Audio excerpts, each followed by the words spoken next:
우리가 젊은 세대들을 MZ세대라고 하죠. MZ세대는 좀 다르다.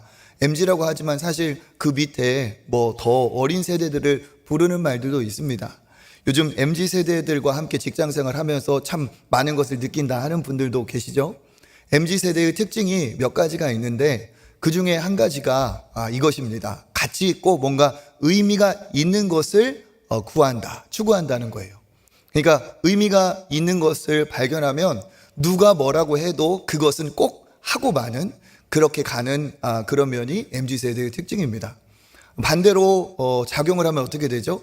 이거는 나에게 의미가 없는데, 이거는 조금 합당하지 않은데 라고 그렇게 느끼는 것은 그 윗세대와 좀 반응이 다르다는 거예요.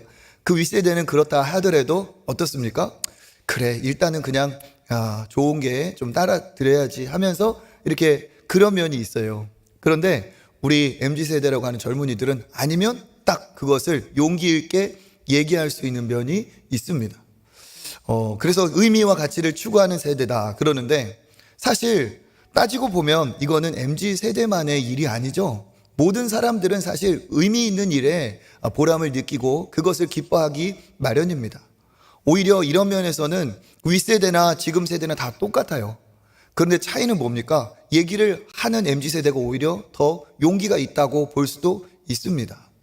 모든 사람들은 의미 없는 일을 할 때 힘들어하죠.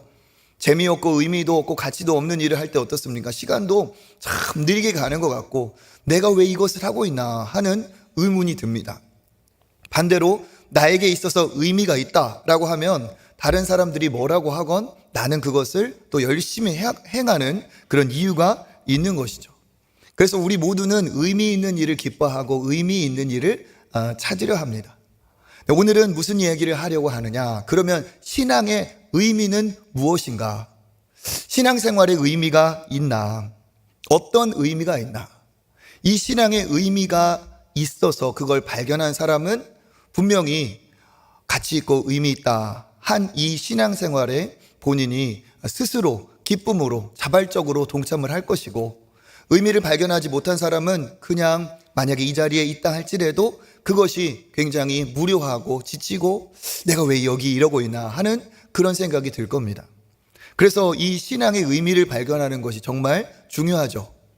어릴 때는 그냥 태어나 보니까 내가 교회 다니는 집안의 아들로 딸로 태어난 경우도 있어요. 그러니까 그냥 자기가 결정한 게 아니죠. 그냥 교회 안에서 자라서 그렇게 모태신앙인 사람들도 많이 있습니다. 교회를 가야 가정이 평안하죠. 만약에 아들, 딸인 내가 교회를 안 가면 오늘 당장 가정의 평화가 깨집니다. 내가 교회를 안 가면은 용돈, 밥줄, 돈줄도 끊길 수가 있어요. 그러니까 자녀들은 우리 엄마, 우리 아빠 스타일 아니까 그래 일단 가고 보자 이렇게 하는 경우도 있어요. 또 가면 재미도 있고 또 괜찮고 간식도 주고 이러니까 어릴 때는 다니죠. 그러다 어떻게 됩니까? 점점 사춘기가 오고 크고 대학을 가고 집을 떠나고 직장 생활을 하고 이렇게 되면 상황이 바뀝니다. 그 전까지는 당연히 다녔는데 크면 클수록 내 머리가 굵어지면 굵어질수록 무슨 의미가 있을까? 나만 이렇게 다니고 있는 것 아닌가? 내 주변에 교회 안 다니고 일요일에 그냥 친구들하고 놀고 쉬고 하는 사람들도 있는데 나는 계속 이렇게 간다는 말이죠. 나한테 이게 무슨 의미가 있나? 그러면서 고민을 분명히 하고 그런 시점을 반드시 겪습니다. 어떤 사람들은 그 의미를 발견하지 못해서 여러 가지 반응을 하기도 하죠. 아예 그냥 신앙을 고등학교를 졸업하고 집을 떠나는 순간에, 직장 생활을 시작하는 순간에 아예 신앙생활을 그냥 끊어버리는 그런 경우도 있고, 어떤 사람들은 내가 마음에 신앙은 있지만 굳이 매주 교회를 갈 이유까지는 없는 것 같다 하면서 신앙이 있다고 말하지만 예배나 어떤 공동체에 발을 들이지 않는 사람들도 있습니다.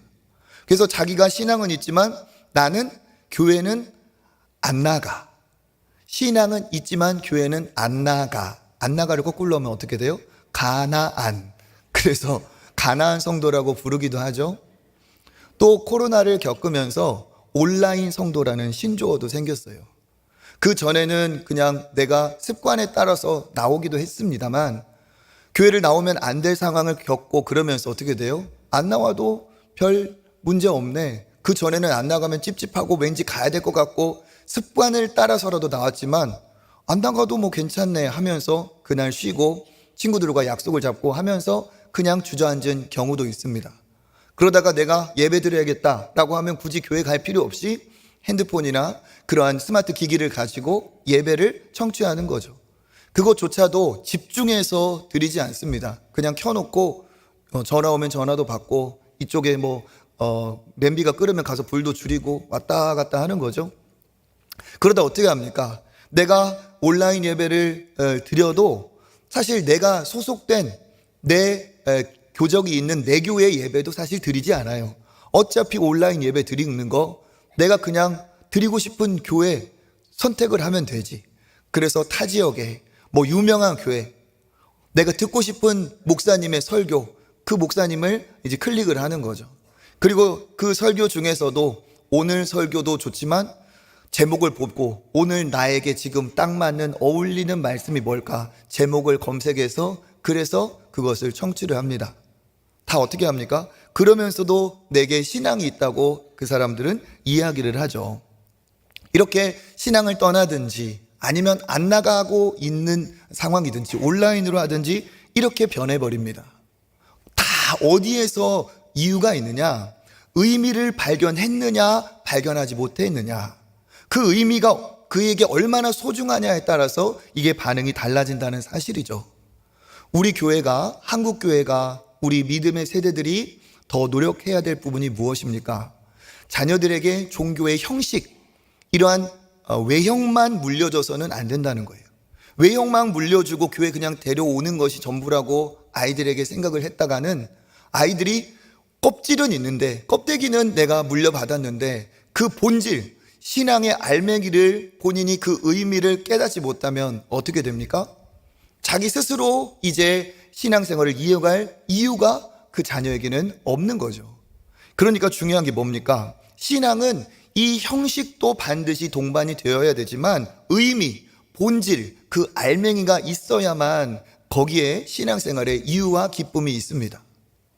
스스로 한번 생각을 해보세요. 나는 오늘 예배, 이렇게 신앙생활 하는 것, 이 자리에 참석한 것, 나에게는 무슨 의미가 있는가?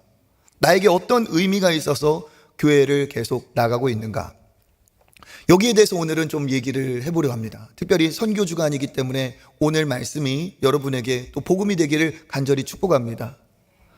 신앙을 제대로 알기 위해서는 신앙에 대비한 유사품을 알아야 됩니다. 신앙생활이 있는가 하면 종교생활도 있어요. 그러니까 신앙인이라고 부를 수 있는 사람이 있고 종교인이라고 부를 수 있는 사람들도 있습니다. 똑같이 교회를 다녀도 종교인이 될 수 있고 신앙인이 될 수도 있습니다. 신앙인은 어떻습니까? 내가 예수 그리스도만이 유일한 구원의 길, 진리, 생명 되신다는 것을 믿고 다른 것이 아닌 오직 예수 그리스도를 따를 의미를 발견한 사람이 신앙인이죠. 그런데 종교인은 좀 다릅니다. 종교인은 그냥 그 여러 종교 중에 하나를 택해서 지금 교회에 나오더라도 교회를 나온 거예요.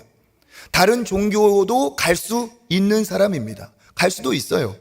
그냥 여러 중에 하나를 택해서 자기가 이 종교를 택했기 때문에 유지를 하고 있는 거죠. 종교 생활의 가장 큰 특징이 뭐냐? 중심에 자기 자신이 있습니다. 내가 원해서, 내가 택해서 나의 필요를 위해 그렇게 행하는 것이 종교 생활입니다. 그러니까 내가 원하는 것이 주가 되기 때문에 그 종교 생활의 특징은 뭐냐? 현세적이에요. 먹고 사는 이 시간, 먹고 사는 것에 나에게 이익이 있어야 그것이 의미가 있는 겁니다. 나에게 도움이 되어야 유지를 하는 것이고 내가 사는데, 먹고 사는데 도움이 되지 않는다면 그건 나에게 이 종교는 의미가 없게 되는 거죠. 그러니까 종교 생활하는 사람들이 언제 바짝 자기가 그렇게 활동을 하느냐? 자기가 원하는 것이 있을 때, 내가 어떤 고난이나 위기에 닥쳤을 때 그 종교를 더 간절히 찾죠. 종교가 그때 역할을 해줘야 됩니다. 나를 이 문제에서 도와줘야 되고 이 문제를 해결해 줘야 그 종교가 그에게 의미가 있는 겁니다. 그러니까 내 문제를 해결해 주냐 안 해주냐가 관건이고, 나의 문제를 해결해 준다면 뭐든 갈아탈 수가 있는 것이죠. 자기 이익에 관심이 있습니다.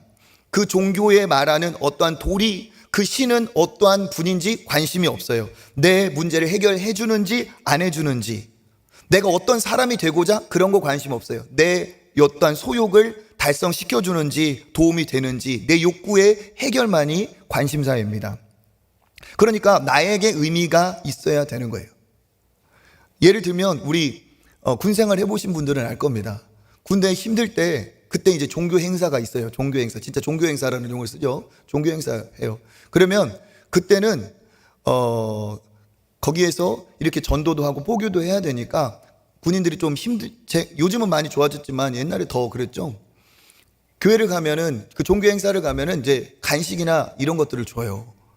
그러니까 그때는 항상 관심이 어디를 가야 더 맛있는 걸 주나, 어디를 가야 뭐 초코파이라도 초코파이 2개 주냐 하나 주냐, 이 관심이 있는 거예요. 그래가지고 소문을 야, 이번에 뭐 교회 세례식 있대, 이번에 저 뭐 불교 행사에 절에 가면 뭐가 있대. 그래가지고 그 소문을 민감하게, 그러면 어떻게 하느냐, 이번 주는 절에 가면 아주 그냥 절로 신난다더라, 그런 얘기를 들어요. 풍성한 뭐가 있다. 그럼 가서 막 먹고 오죠. 그럼 갔다 오면 항상 서로 비교를 하는 거예요. 성당은 뭐 줬냐? 교회는 뭐 줬냐? 그러다가 더 많이 준 것을 택해서 갔다 오면 진짜 이번엔 잘 갔다. 그리고 다음 주에 나도 거기 가야지, 막 이렇게 되는 거예요. 그래서 어떻게 되냐, 군번줄에 십자가가 달려있고 손에는 염주가 있어요. 항상 이런 식이에요. 다신교. 왜 그러느냐, 그냥 종교 관심 없는 거예요. 신이 관심 없어요. 그냥 나의 어떤 필요, 내가 원하는 것을 준다면 어떠한 종교든 상관없다는 입장입니다. 이게 종교인, 이게 종교 생활이에요. 그러니까 방식은 뭡니까? 내가 문제가 있을 때 요청을 하는 거예요. 그러면 이렇게 비볐을 때 나오는 램프의 요정, 램프의 지니처럼 나와서 내가 이런 문제가 있으니까 이걸 좀 해결해 달라고 해요.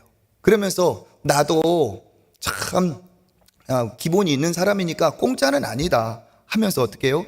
그 종교 안에 어떤 행사에 참여하죠. 기도를 하기도 하고, 그 종교 안에 그 식에 맞는 예배를 드리기도 하고, 그리고 물질을, 재정을 헌금하기도 하고, 그러면서 뭐 어떻게 합니까? 내가 원하는 것을 들어달라는 거예요. 내가 있는 이 문제를 해결해 달라는 거죠. 그러니까 이건 뭡니까? 그 종교에 관심이 있고 어떤 신에 대한 경배, 이게 아니고 일종의 나를 위한 뭡니까? 헌금이 아니라 사실 뭐예요? 뇌물이에요. 뇌물. 기도, 모든 예배 다 뇌물성입니다.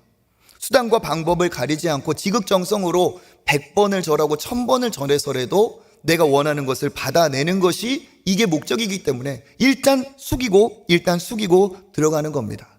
그래서 어떻게 해요? 신의 비율을 맞추고 신을 어루고 달래고, 화났으면 좀 화를 잠재우고 기분 좋게 해서 어떻게 하는 거예요?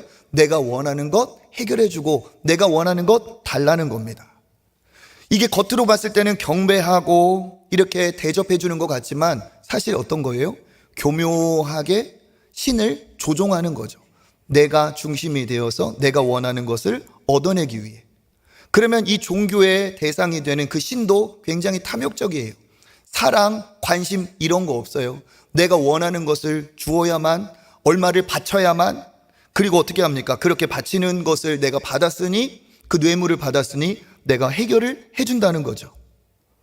이게 뭡니까? 서로 신은 탐욕적이고 겉으로는 경배를 하는 것 같지만 사실은 그 신은 교묘하게 이용을 당하고 있고 종노릇하고 있는 거예요. 기브 앤 테이크, 주거니 받거니 하는 서로 이용하는 관계, 철저한 이해 관계 안에서 돌아가고 있습니다. 그러니까 용건이 끝나면 관심이 서로 없는 거죠. 이 안에서는 인격적인 만남 없습니다. 교제, 사랑, 친밀함, 존중이나 존경, 관심 이런 거 다 없습니다. 용건은 오직 내가 원하는 것을 해결해 달라, 내가 원하는 것을 달라는 것밖에 없습니다. 그러니까 종교인들은 지극히 어떠한 특징이 있느냐, 지극히 자기중심적이고 이기적이며 현세적이고, 그리고 내 필요, 내 이익에만 관심이 있습니다. 신에게는 비인격적으로 친밀함과 사랑의 관계는 없습니다. 내가 그 종교를 통해 변화되어야지, 내가 성숙해 가야지, 그 신의 뜻에 합당한 무엇인가 이루어야지, 이런 거 없습니다. 그러니까 내가 원하는 것을 들어주면 오늘이라도 친한 척했다가 관심 없으면 오늘이라도 또 결별하고 떠나고 중단할 수가 있는 거죠. 이게 바로 종교 생활입니다.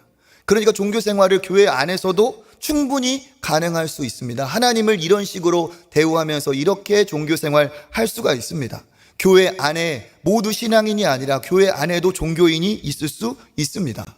어디를 다니냐가 어느 신을 선택했느냐가 아니라 어떻게 생활하느냐에 따라 그것이 교회를 다녀도 종교 생활이 될 수 있고 신앙 생활이 될 수 있습니다. 차이가 뭐예요? 누가 중심이고 누가 원하는 것이냐 하는 거예요. 그러니까 오늘이라도 내가 필요한 게 있으면 갑자기 새벽에도 나오고 밤에도 나올 수 있는 거고, 문제 해결되면 이제 내 용건 사라졌으니까 이제 문제가 오기 전까지는 등을 돌리고 살 수도 있어요. 내가 원하는 거 안 주면 오늘이라도 종교 이것 내가 교회만이냐, 내가 다른 데 간다, 이럴 수도 있습니다. 이게 바로 종교 생활이라는 거죠. 신앙 생활은 그러면 어떤 점이 차이가 있느냐? 신앙 안에도 하나님 앞에 간구하고 하나님이 주시는 응답이 있습니다. 이 종교적인 요소가 분명히 있어요. 왜? 하나님은 우리 아버지이시고 하나님 앞에 구할 때 하나님이 우리의 작은 신음까지 응답하신다고 약속하셨기 때문에 하나님도 우리의 필요에 공급자가 되어주시고 해결자가 되어주십니다. 그런데 차이가 있는 거죠. 뭡니까? 하나님은 문제를 통해 해결을 하시고 내가 먹을 것, 내가 받을 것 받았으니까 이제 끝이다, 이렇게 하지 않으신다는 거예요. 하나님은 오히려 우리가 무엇을 드리지 않아도, 우리에게 자격이 없어도 해결해 주시고 그것을 통해 하나님 자신을 드러내십니다. 하나님이 살아있는 전능의 하나님이시라는 것을 보여주시죠. 그리고 어떻게 합니까? 그 안에서 관계를 맺고 동행하는 그러한 순으로 하나님이 이끌어 가시는 거예요. 그러니까 우리가 성경을 보면 그대로 드러나죠. 노예 생활하던 이스라엘이 애굽에서 그렇게 고통 중일 때 그들은 하나님 앞에 드릴 것도 아무것도 없었어요. 그런데 어땠습니까? 하나님이 일방적으로 그를 불쌍히 여기셔서 자기 백성을 삼으시고 그들을 어떻게 해요? 노예였던 그들에게 광야를 통해 그들에게 자유를 주시고, 그리고 어떻게 했습니까? 내가 너에게 필요한 거 줬으니까 끝났다, 이러지 않으셨어요. 그들을 구원하신 하나님이 어떻게 하셨습니까? 약속을 맺으셨죠. 나는 너의 하나님이 되고 너희는 나의 백성이 되자. 그래서 우리가 함께하고 내가 너희를 영원히 책임지겠다 하며 전능하신 하나님이 자기를 드러내고 택하신 백성과 함께하시는 이 관계가 있다는 거예요. 그러니까 하나님은 나를 향한 관심, 나를 향한 그 은혜, 그것으로 내가 하나님이 나를 얼마나 사랑하시는지, 또 하나님이 진짜 살아계시는지를 체험하게 하고 그것을 통해 하나님과 관계를 맺게 하시고 우리와 함께하기를 원하시는 하나님이시라는 거예요. 그 안에서 하나님은 이 땅에 보이는 문제가 전부가 아닌 우리 인간의 더 크고 더 시급하고 더 중요한 문제를 해결해야 될 것을 우리에게 보여주십니다. 그 문제가 바로 뭡니까? 모든 인간이 해결할 수 없는 근본적인 문제, 그것이 뭐죠? 죽음이에요. 죽음. 모든 이 땅의 문제는 돈이 되었건 사람의 문제였건 우리가 뭐라도 해볼 수 있습니다. 그렇지만 이 죽음이라는 것은 어떠한 사람도 여기에서 노력해도 시도해도 대비할 수도, 대안이 있을 수도 없습니다. 죽음 앞에 서면 모두 다 거지와 같이 아무것도 없는 사람하고 똑같아져요. 죽음 앞에 서면 무엇을 배웠든 무엇을 가졌든 내가 얼마나 명예가 있든 유명하든 상관없이 죽음 앞에서는 우리가 다 빈털터리가 되어버리고 맙니다. 대안으로 대비로 할 수 있는 것이 없습니다. 사이비 이단들은 자기들에게도 대안이 있다고 하지만 다 거짓말이고, 그렇게 대안이 또 있고 영생한다는 그 모든 작자들이 다 죽어서 땅에 묻히고 썩어버렸어요. 죽음은 모든 인간에게 해결할 수 없는 가장 큰 문제입니다. 이 모든 고통이 어디에서 왔는가 따지고 보면 죽음에서 왔다는 것을 알 수 있습니다. 삶의 모든 문제의 뿌리를, 삶의 모든 문제의 근원, 모든 문제의 뿌리를 찾고 내려가면 어디가 나와요? 죽음이 나와요. 왜? 우리가 왜 먹고 사는 것에 그렇게 연연합니까? 죽음과 연결이 되어 있기 때문에 그래요. 우리가 왜 세상의 사람들이 그렇게 돈에 집착하며 삽니까? 죽을까 봐 그래요. 질병이 우리에게 왜 그렇게 큰 문제가 됩니까? 죽음, 질병 다음에 죽음이 버티고 있기 때문에 그래요. 우리가 왜 조금이라도 더디게 늙으려고 그렇게 노력을 합니까? 죽음이 그 뒤에 있기 때문에 그래요. 교통사고를 비롯한 각종 재해, 사고에 우리가 왜 그렇게 대비합니까? 죽음이 있기 때문에 그래요. 사실 우리가 이 땅에서 유한한 문제를 겪고 있는 것 같지만 모든 문제는 다 죽음으로 귀결이 됩니다. 그러니까 이 죽음의 문제를 해결하지 않고는 이 땅의 문제도 해결이 안 된 거나 다름이 없고, 죽음의 문제를 반대로 해결할 때 이 땅에 사는 우리에게도 진정한 평안이 있을 줄 믿습니다. 실제 우리에게 가장 큰 아픔과 슬픔이 되는 때가 언제예요? 내가 사랑하는 누군가가 어떻게 할 때? 갑자기 세상을 떠날 때예요. 어릴 때 자녀가 심하게 아플 때 우리 부모님들이 다 경험해 보신 바가 있을 겁니다. 우리 아들이 너무 심각하게 아프고 정말 생사의 기로에 놓였다. 그러면 부모된 입장에서 뭐라고 하나님 앞에 기도합니까? 하나님, 살고 죽는 거는 어차피 모르겠고 공부 잘하게 해주세요. 이러세요? 아니죠. 공부건 뭐건 하나님, 평생 이 아이가 누워서 지낸다 할지라도 좀 살려만 주십시오. 이렇게 고백하고 이렇게 기도하는 게 이게 우리 부모죠. 왜 그렇습니까? 죽음이라는 것이 그렇게 아픈 것이기 때문에 그래요.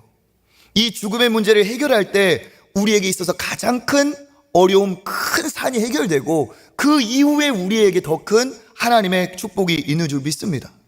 죽음의 문제를 그러면 어떻게 해결해야 될까? 죽음은 죽음으로 끝이 아닙니다. 엄마의 모태에 10달이 있는 동안 그 아이는 이 엄마의 태가 세상의 전부예요. 그리고 여기에서 있는 10달이 10개월이 그의 모든 시간입니다.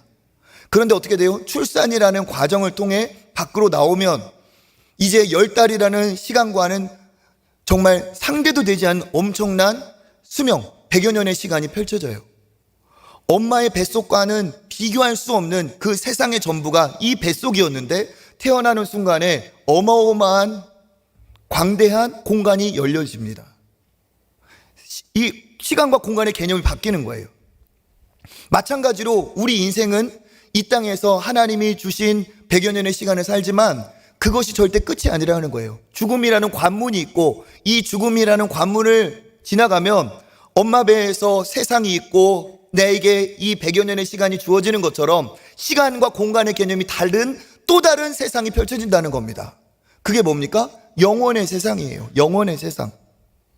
모든 학생들이 시험 기간을 잘 보내면 이제 시험 칠 날이 있고 장사를 다 하고 나면 결산의 날이 있는 것처럼 우리도 성경에 이른 대로 우리가 이 땅을 살아가면 그것이 죽음이라는 과정으로 끝났을 때 끝이 아니고 새로운 출발이 되어 하나님의 심판대에 결산의 날 서게 된다고 얘기하고 있습니다. 거기는 재판의 장소와 같이 검사가 그 피고를 기소하듯이 어떻습니까? 거기에서는 하나님 앞에 우리의 모든 죄가 드러나게 되어 있어요. 전능하시고 완전히 선하신 하나님 앞에 우리의 모든 죄가 드러납니다. 지금 우리는 어때요? 이 땅에서는 때려야 폭행이고 뭔가를 훔쳐야 절도죠.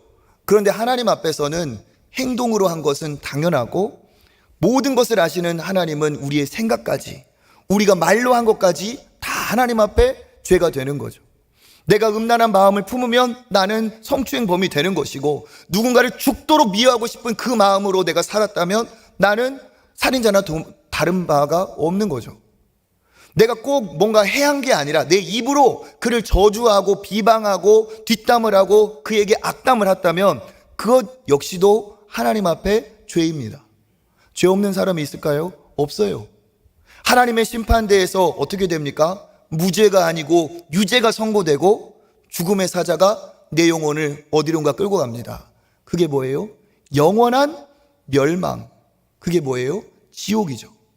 그래서 오늘 우리가 읽은 그 말씀에도 멸망하지 않고 이 대목이 바로 우리가 그 멸망의 상황에 있다는 사실입니다.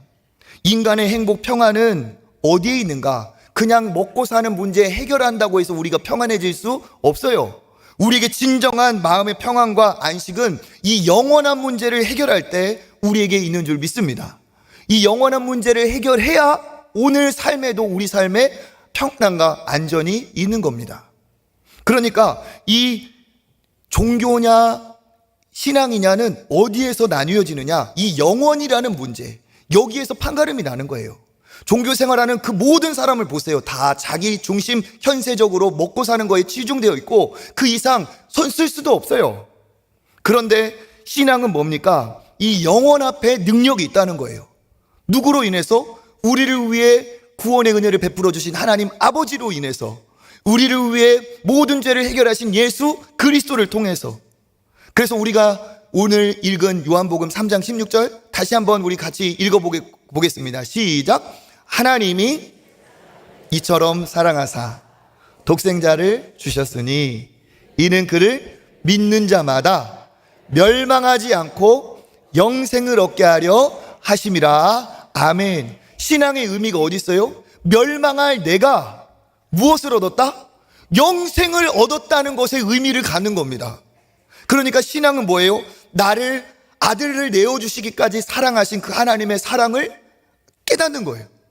그리고 무엇을 아는 겁니까? 내가 예수 그리스도 안에서 내 모든 죄가 예수 그리스도의 십자가로 해결이 되었고 예수를 믿는 자마다 멸망하지 않고 영생을 얻는다는 사실, 내가 예수 그리스도를 나의 구주로 믿었기 때문에 내가 영원한 생명을 얻었다, 멸망이 아니라 영원한 생명을 얻었다는 것을, 그것을 체험하는 거예요. 그러니까 이게 뭡니까?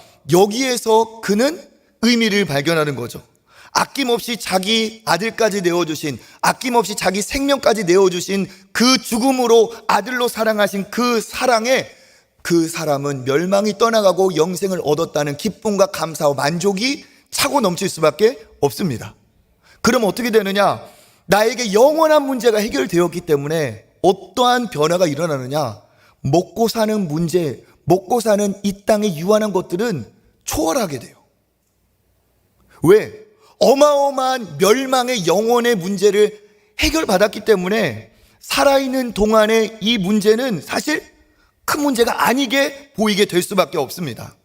영원한 문제가 해결되었기 때문에 그에게는 인생의 전환점이 올 수밖에 없습니다.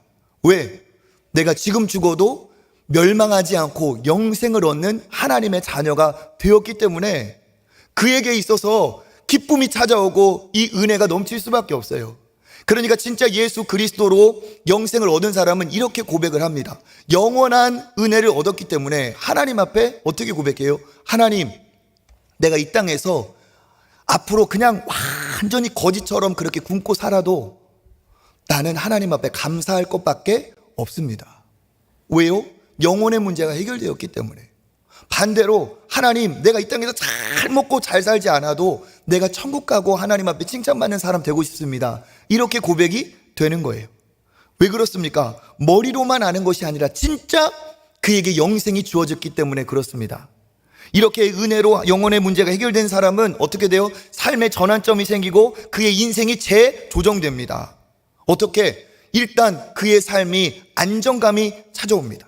왜? 구원받았기 때문에, 내 인생의 근간을 흔드는 이 죽음의 문제를 해결했기 때문에 이 땅의 문제에 휘둘리지 않는 견고함이 그에게 찾아오게 되는 거죠. 그리고 영원한 문제가 해결되었기 때문에 그것이 우리에게 확신이 됩니다. 어떤 확신? 멸망의 문제, 영원한 문제도 해결하셨는데 이 땅에 살아가는 동안 나에게 있는 이 문제를 왜 하나님이 해결해 주지 않으시겠나? 영원한 문제를 해결해 주신 하나님인데 이것 못 하시겠나? 하면서 그에게는 확신이 들죠. 그래서 어떻습니까? 상황에 휘둘리지 않는, 일희일비하지 않는, 어떠한 상황에도 절망하지 않는 흔들림 없는 소망이 그에게 자리 잡습니다. 그리고 어떻게 됩니까? 삶의 이유가 바뀌어요. 그 전에는 내 목적, 내 뜻을 이루는 것이 그 삶의 목표였는데 그 다음부터는 어떻게 돼요? 하나님의 뜻을 이루고자 그가 변화되게 되죠. 하나님의 뜻대로 내가 하나님이 기뻐하시는 사람이 되고자 예수 그리스도를 모델로 하나님 앞에 믿음의 사람으로 성장하고 변화되고 성숙해가는 과정이 있습니다. 내가 하나님의 이 큰 사랑을 받았기 때문에 하나님이 싫어하는 것 나도 이제 끊어버리고 하나님이 좋아하는 것 나도 그것을 위해 살아가겠다. 삶의 목적이 바뀌는 거예요. 삶에 또 뭐가 바뀝니까? 내 기쁨을 추구하던 사람이 하나님의 기쁨을 향해 달려가고, 이 땅을 위해 살아갔던 사람이 영원한 하나님의 나라를 향해 준비하며 살아가게 되어 있습니다. 삶의 방식도 바뀝니다. 어떻게? 사람들과 교제하는 것이 1순위가 뭘로 바뀌어요? 하나님과의 교제로 바뀌어요. 나를 사랑하신 그 하나님의 사랑에 감동하고 감사해서 하나님과 교제하고 하나님과 사랑하는 친밀한 이 관계로 들어갑니다. 그러니까 어떻게 됩니까? 예배를 드리고 하나님이 어떤 분인지 궁금하여 말씀을 보고, 하나님이 말씀을 주실 때 그 말씀을 지키려고 하고, 하나님과 함께하는 기도의 자리, 꼭 문제가 있어서 불 끓어 나오는 구조대처럼 그렇게 하나님 살려달라는 이런 수준이 아니라 나의 아버지로, 나는 그의 자녀로 관계 안에 친밀함으로 들어갑니다. 그리고 그것은 어떻게 됩니까? 하나님이 내게 부어주시는 사랑에 감격하여 흘러 넘쳐서 그 사랑이 곁에 있는 이웃도 가족도 사랑하고 싶은, 사랑하게 되는 새로운 관계로 열어가게 되는 거죠. 그리고 또 뭡니까? 오직 예수 그리스도만이 유일한 구원이기 때문에 이것을 전하고 이것을 자랑하고 이것을 말하고 싶고 알려주고 싶고, 이러한 변화가 그에게 있을 수밖에 없습니다. 왜 그렇습니까? 그는 이제 유한한 존재가 아니라 영원한 사람이 되었기 때문에 그래요. 이거를 그냥 머리로만 아는 게 아니라 영원히 사는 것을 어떻게? 믿기 때문에. 그래서 오늘 우리가 고백한 사도신경에도 뭐가 있습니까? 죄를 사하여 주시는 것과 몸이 다시 사는 것과 다 같이 영원히 사는 것을 믿사옵나이다. 아멘. 진짜 영원히 사는 것을 믿는 거예요. 영원히 사는 것을 믿게 된 이 사람이 어떻게 되었습니까? 영생을 얻은 것을 믿고 영원히 사는 것을 믿사옵나이다. 예수 안에서 내가 생명을 얻어 영원히 사는 것을 믿사옵나이다. 이제 하나님이 내 아버지가 되시고 내가 하나님의 자녀가 되었으니 하나님의 자녀로 영원히 사는 것을 믿사옵나이다. 내가 하나님의 나라 천국에서 영원히 사는 것을 믿사옵나이다. 진짜 믿는 거예요. 그러면 어떻게 됩니까? 여러분, 영원히 길어요? 100년이 길어요? 영원히 더 길어요. 그죠? 그러면 다시 물어보겠습니다. 영원히 길어요? 1000년이 길어요? 영원히 1000년보단 좀 짧죠? 지금 뭘 물어보는 거지? 영원히 1000년보다 짧아요? 길어요? 길어요. 그렇죠? 그러면 이 영원히 사는 것을 믿는다고 고백한 사람은 이 100년이라는 시간이 어떻게 보일까요? 짧아 보여요. 짧아 보여. 짧아 보임과 동시에 어떻게 그가 변화되느냐? 잠깐 좋은 것보다 영원히 좋은 것을 택해야겠다. 이런 변화가 일어납니다. 지금 당장 좋은 것보다 영원히 좋은 것을 택해야겠다. 이런 변화가 일어나요. 입으로 들어갈 때는 달고 맛있는 것이 탁 들어갈 때는 좋지만 몸 안에 그것이 누적되고 축적되면 어떻게 됩니까? 그게 몸에 해롭죠. 지금 입에 좋은 것을 먹을 것이 아니라 진짜 건강을 위한다면 뭘 먹어야 돼요? 입에 좋은 것이 아니라 몸에 좋은 것, 당장 즉각적으로 좋은 것이 아니라 진짜 길게 좋은 것을 택해야 되겠죠. 마찬가지로 영원을 아는 사람, 영생을 얻은 사람의 삶이 어떻게 바뀌느냐? 100년이라는 시간 동안 여기에서 잠깐 좋은 것은 약간 뒤로 하고 나에게 있어 영원히 좋은 것을 내가 택하겠다. 직장 생활을 해도, 내가 자녀를 키워도, 내가 공부를 해도 항상 생각하게 되어 있어요. 이것이 영원한 것과 진짜 좋은 것과 무슨 관계가 있느냐. 그러니까 이 영원한 삶을 택한 사람은 이전과 같이 살 수가 없게 되는 것이 당연한 거죠. 이것을 비유하면 이렇게 설명드릴 수 있을 것 같아요. 우리가 금붕어 한 마리를 키울 때 작은 어항에다가 이렇게 키우고 물고기를 넣어주죠. 그럼 어떻게 됩니까? 그 붕어에게는 거기 물풀, 돌, 자갈, 이게 세상의 전부예요. 이 작은 어항이 세상의 전부예요. 그런데 그 어항 밖에 있는 나는 뭡니까? 이거하고는 비교도 할 수 없는 어마어마한 세상을 누리고 살죠. 마찬가지라는 거예요. 우리가 유한한 세상, 이 어항과 같은 잠깐의 삶을 사는 존재라는 것을 깨닫는 거예요.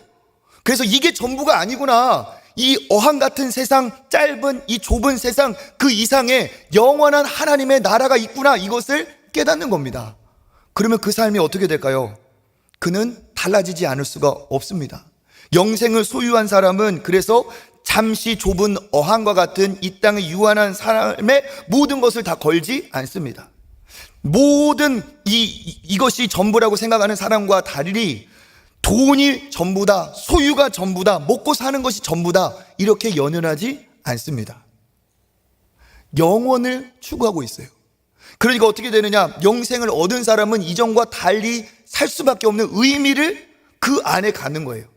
마치 자동차로 치면 그 안에 엔진이 들어가서 엔진이 살아나 버린 것처럼, 겉으로 아무리 대단해도 엔진이 없거나 엔진이 죽어 있으면 의미가 없죠. 우리의 인생이 하나님 앞에 영생이라는 그 축복을 받으면서 우리 안에 영원한 것을 추구하는 그 엔진이 작동을 하기 시작하는 거예요. 그러면 어떻게 되느냐? 이 땅이 전부라고 생각하고 돈이 전부라고 생각하고 성공 출세가 전부라고 생각하면서 이 어항 속에서 사는 그 인생과 다른 인생을 살 수밖에 없습니다. 영원히 기억되고 영원히 생각되고 영원히 영원을 바라보게 되어 있어요. 그래서 어떻게 사느냐? 그에게는 기본적으로 감사가 넘칩니다. 왜? 순간의 문제가 아니라 영원한 문제가 해결되었기 때문에 흔들 수 없는 감사가 있고 고도로 집중하는 삶을 살죠. 왜? 영원한 하나님의 나라가 있기 때문에 최선을 다하여 하나님의 기쁨을 추구하는 삶을 삽니다. 천국을 위해서, 하나님의 나라를 위해서 예수 그리스도를 전하며 영생을 전하며 구원을 전하며 전력 질주할 수밖에 없습니다. 그래서 영생을 얻은 학생, 영생을 얻은 직장인, 영생을 얻은 부모, 다르게 되어 있어요. 영생을 얻었다면 어떻게 무엇을 위해 공부하고 돈을 벌고 자녀를 키울까? 모든 것이 유한하고 이것이 전부라고 말하는 사람과 다르게 특별하게 살 수밖에 없습니다. 이러한 구별됨이 바로 뭐죠? 거룩이라는 사실이에요. 그러니까 첫 번째 드렸던 질문, 신앙생활에 의미가 있을까? 발견하지 못한 사람은 뭐라고 말할까요? 신앙생활의 의미를 발견하지 못했기 때문에 신앙생활을 하는 사람들에게 얘기합니다. 야, 교회 나간다고 무슨 삶의 인생에 도움되냐? 나처럼 편히 쉬어라. 거기서 돈 쓰고 에너지 낭비하고 뭐하냐? 그건 의미가 없다. 왜요? 그는 이 땅이 전부이니까, 어항 속이 전부이니까 다 의미가 없게 보이는 거예요. 영혼 구원, 복음 전도, 예배, 찬양, 기도 다 의미가 없어요. 이 땅이 전부이기 때문에, 볼 수 있는 것이 그거밖에 없기 때문에. 그러니까 어떻게 합니까? 신앙생활 하는 사람을 뭐라고 해요? 비웃을 수도 있고 어리석다고 말할 수도 있고 적당히 해라, 너무 빠지지 말아라, 이런 말을 하는 거예요. 종교인들이 그렇고 불신자들이 그런 얘기를 하는 겁니다. 그런데 여러분, 먹고 사는 것이 전부입니까? 인간은 먹고 사는 게 전부가 아닙니다.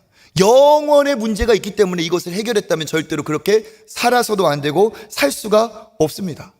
영원의 문제를 해결한 사람은 영생이 있고 구원의 기쁨이 있고 감격이 있고 확신이 있습니다. 그렇기 때문에 내가 신앙생활에 손해가 있어도, 신앙생활 하다가 대가를 치르더라도, 신앙생활에 내가 피곤하게 내가 헌신을 하더라도, 내가 여건이 되건 안 되건 하나님이 나에게 주신 이 영생의 구원과 기쁨과 이 땅이 전부가 아니기 때문에 이 믿음의 길을 계속 지속하고 더 노력하게 되어 있다는 사실이죠. 가장 큰 이유가 뭡니까? 그가 내 아버지이기 때문에. 그가 나의 아버지, 나는 그의 자녀이기 때문에. 그러니까 이렇게 말하는 사람 있나요? 야, 바쁜데 일요일에 쉬지, 무슨 그렇게 부모님들 찾아가서 그렇게 고생하냐?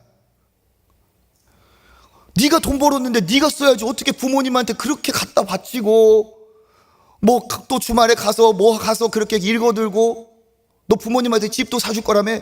참 한심하다, 어리석다, 적당히 해라. 그렇게 말하면 여러분 뭐라고 말할까요? 내 부모에게 받은 은혜에 이걸로 다 해도 갚을 수가 없어서 네가 기쁘게 하는데 별 이상한 사람 다 받네, 이렇게 하겠죠. 하나님이 우리의 아버지이시고 우리를 자녀 삼아주시고 우리에게 멸망치 않고 영생을 얻게 하는 이 축복을 주셨다면, 우리가 하나님 앞에 하나님이 기뻐하시는 일에 대가를 치르고 희생을 하고 하나님이 기뻐하시는 일에 내 에너지, 내 체력, 내 피곤할 정도로 소진한다 할지라도 그건요, 허비가 아니라는 거예요. 그건 뭡니까? 우리의 이 땅에서는 희생이라 대가를 치렀다 말할 수 있을지 모르겠지만 하나님은 그것을 기뻐하시고 그것이 우리의 자랑이 되는 날이 분명히 있을 줄 믿습니다.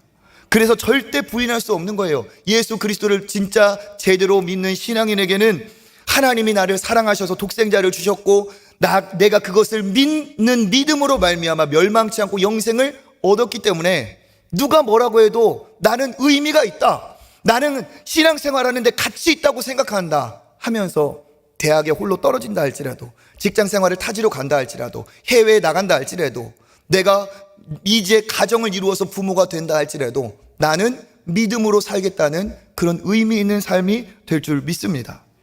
대충 살 수가 없어요. 진짜 천국을 소유하고 영원한 하나님의 나라를 바라보며 허비할 시간이 없습니다. 너무 짧아요. 너무 짧아. 그러니까 우리 어떻게 해야 돼요? 죽음을 남 얘기라고 생각하지 않으셔야 됩니다. 약봉투가 점점 늘어가고 있어요. 병원 가는 횟수가 늘어가고 있어요. 무엇을 말하고 있습니까? 나도 죽음의 예외가 아니라는 걸 얘기하고 있어요. 그렇게 병원에 들락날락 하다가 내가 어떻게 해요? 묻히는 날이 온다는 거예요. 거울을 보면 흰머리가 희끗희끗해지고 없던 주름이 늘어날 때 무슨 생각이 듭니까? 피부과를 가야 되나, 화장품을 바꿔야 되나? 그런 것도 노력해야겠지만 뭐예요? 이 얼굴도 썩어 없어질 날이 오겠구나, 이 얼굴에 흙이 덮이는 날이 오겠구나, 이걸 알아야 돼요. 이 문제가 해결되었다면, 이것에 우리가 자유를 얻었다면, 멸망하지 않고 영생을 얻는 이 문제가 해결되었다면 우리는 하나님 앞에서 기뻐 뛰며 찬양할 수밖에 없는 줄 믿습니다. 그러니까 신앙생활 하는데 난 의미를 모르겠어. 의미가 진짜 있냐? 그냥 대충 적당히 하자. 나는 신앙이 있지만 그래도 교회 안 나갈 수 있다고 생각해. 그렇다고 나 무시하냐? 온라인 성도야. 대충 온라인. 나 온라인 성도야. 나 괜찮은 사람이야. 이렇게 얘기할 수 있어요. 그렇지만 그게 아니라는 사실이죠. 신앙생활의 의미가 없어서가 아니라 그가 신앙의 의미를 발견하지 못한 겁니다. 그러니까 나는 괜찮다라고 말하는 사람, 나는 신앙이 있지만 교회는 안 가도 된다, 나는 신앙이 있지만 예배 꼭 그렇게 드려야 되냐, 이렇게 하는 사람은 사실 어떻게 말을 하고 있느냐? 나는 신앙인이 아니라 종교인이다 얘기하고 있는 거예요. 나는 신앙생활이 아니라 종교생활하고 있다. 나는 영생은 들었지만 영생은 얻지 못했다. 나는 영생을 얻었다고 내 입으로 말은 하지만 실제 나에게는 영생이 없다. 나는 믿음으로 구원받았다고 내 입으로 말하지만 나에게는 믿음도 없고 구원도 없다. 이렇게 말하는 것과 동일합니다. 왜? 진짜 영생과 구원을 얻었다면 그 의미 안에 그의 인생이 그렇게 살 수 없어요. 그러니까 진짜 예수 그리스도를 통해 구원받았다면 오늘 이 자리에 있는 여러분이 진짜 정말 하나님이 기뻐하시는 사람, 믿음의 사람인 줄 믿습니다. 여기 있는 거가 모든 어느 곳에 있는 것보다 제일 큰 축복이에요. 왜 그렇습니까? 하나님은 나에게 관심이 있기 때문에 그래요. 하나님은 나에게 관심이 있어요. 하나님이 무엇에 관심이 있겠습니까? 내가 은행에 얼마의 돈을 넣어놨는지 관심이 있겠습니까? 몇 평의 땅이 있는지, 혹은 내가 어느 대학을 나왔는지, 내가 인스타그램에 팔로워가 몇 명인지, 구독자가 몇 명인지 하나님이 거기에 관심이 있겠어요? 그건 다 이 땅의 이야기예요. 하나님은 내 영혼에 관심이 있습니다. 내가 멸망하지 않고 영생을 얻는 것에 관심이 있으셔서 자기 아들을 보내시고 십자가에서 우리를 위해 죽으셨어요.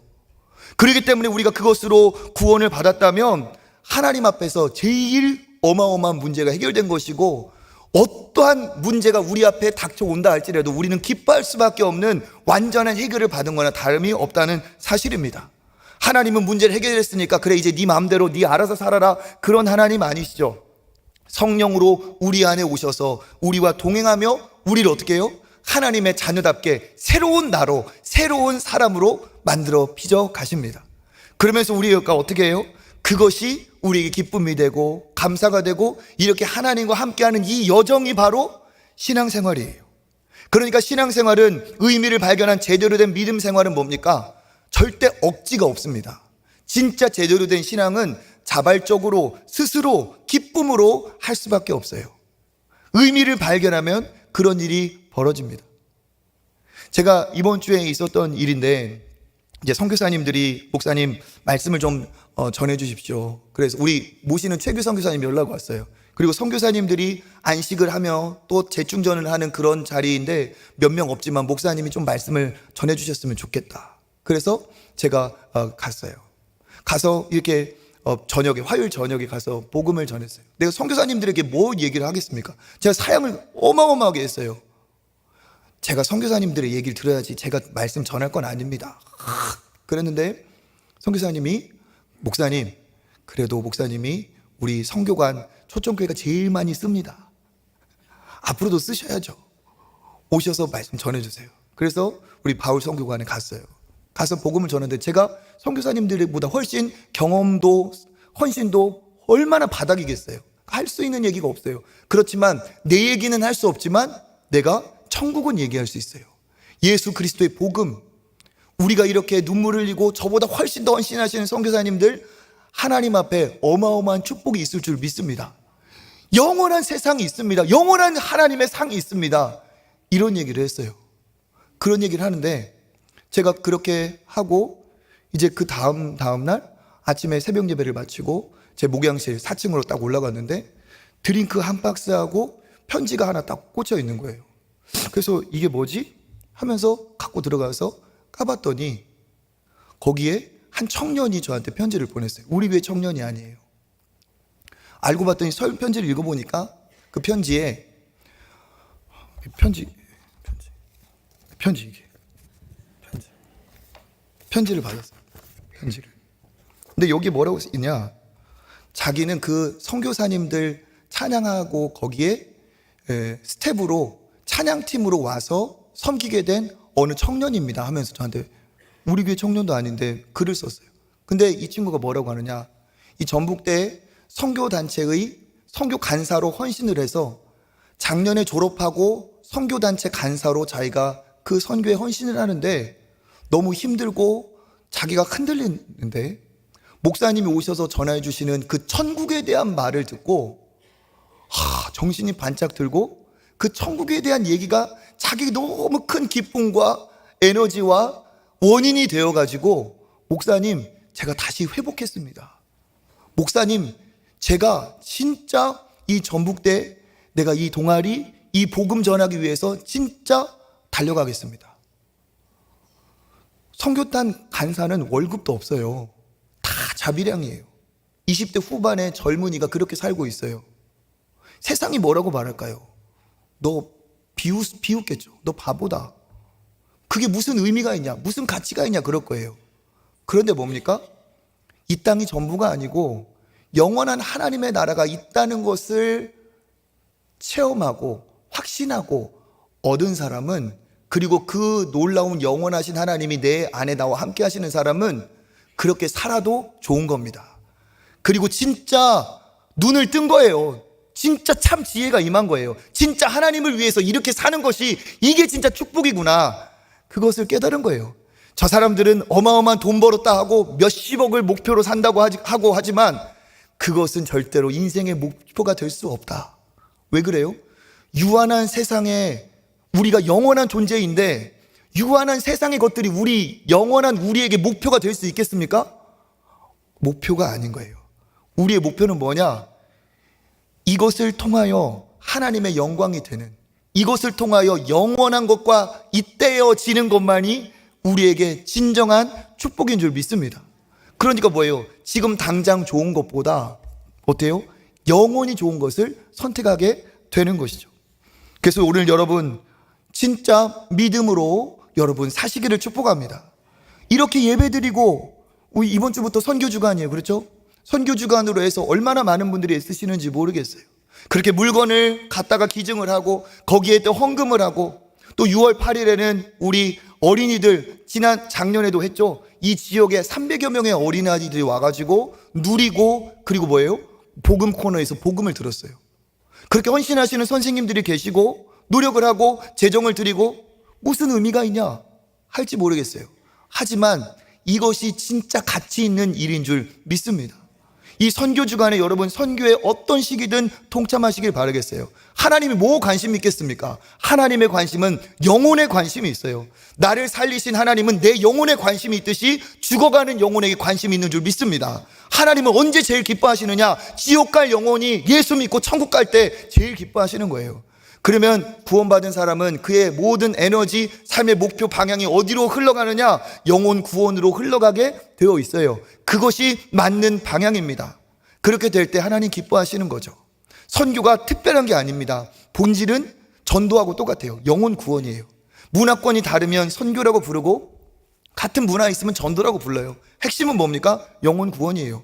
대단한 건 아닙니다. 이번 주에도 여러분이 물건 하나 기증하는 것, 쿠폰 하나 구매해서 그냥 거기에서 어차피 밥 먹을 거 김밥 거기서 사 먹는 거, 그죠? 내가 거기에서 함께 누리고 기뻐하는 것. 왜? 그 모든 수익이 우리가 전부를 선교로 쓰기로 했기 때문에 그것도 선교예요. 우리 교회를 자랑하고 우리 목사님, 우리 강로님, 권사님 자랑하는 것도 뭐예요? 그것도 선교예요. 복음의 역사가 이 교회 안에 있다면 그것도 다 뭐예요? 선교입니다. 우리가 하나님 앞에 그 영혼 구원을 위해 살아갈 때 진짜 이렇게 살길 잘했구나, 바로 이것이구나, 내가 삶의 목표와 방향과 이유를 발견했다, 이러한 사람이 될 줄 믿습니다. 여러분, 잠시 좋은 것에 목숨 걸지 말고 영원히 좋은 것에 목숨을 거시는 여러분 되시기를 간절히 바랍니다. 기회가 축복이에요. 아이고, 목사님 와서 또 우리 일 시키려고 한다, 또 목사님 또 나오라고 한다. 아니에요. 이것이 여러분에게 축복의 통로와 상급이 될 줄 믿습니다. 마음껏 주님 앞에 신앙의 이유를 가지고 하나님 앞에 멋지게 쓰임받는 저와 여러분 되시기를 주님의 이름으로 축복합니다.